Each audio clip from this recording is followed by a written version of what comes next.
Nichukue fursa hii kumpongeza pia msaidizi wangu, katibu wa jumuiya ya wazazi Amina Xavier Mwang'onda.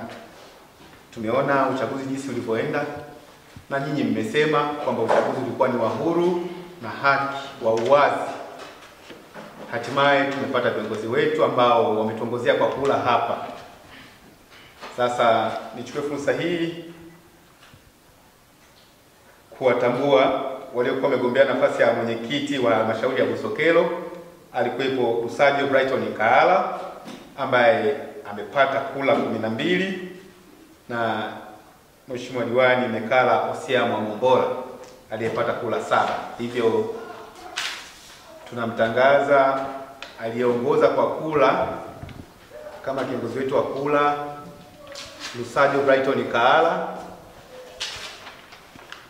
na anayefuatia Osia Mwang'ombola. Hivyo aliyeongoza kwa kula, mamlaka kama kawaida ni kwamba hatujamaliza uchaguzi, mamlaka za juu zitaendelea na utaratibu wa kuteua jina sasa la mwenyekiti wetu wa halmashauri.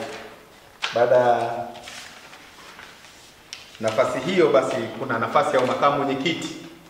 Yalikuwepo majina mawili, Abraham Jacob Mwakapimba na Arune Mwakasitu Njala.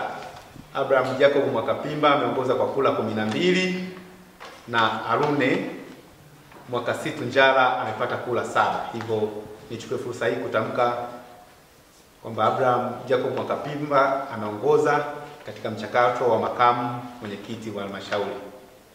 Baada ya kusema hayo, waheshimiwa madiwani, tunaondoka na majina haya pamoja na kura hizi kwenda kwenye hatua ya uongozi wa juu katika uteuzi wa mwenyekiti wa halmashauri pamoja na makamu mwenyekiti. Baada ya kusema hayo, niwatakie kila heri katika mapambano yenu mtakapoenda kuapishwa, lakini tukumbuke kabisa kwamba Chama cha Mapinduzi ni kimoja, lakini Tanzania ni moja. Uzalendo na kuchapa kazi, tukawahudumie Watanzania, wananchi wetu kwa weledi mkubwa kama alivyosema Mheshimiwa mbunge na alivyosema mwenyekiti wa halmashauri mstaafu. Baada ya kusema hayo, nichukue fursa hii kuwashukuru sana. Kidumu Chama cha Mapinduzi!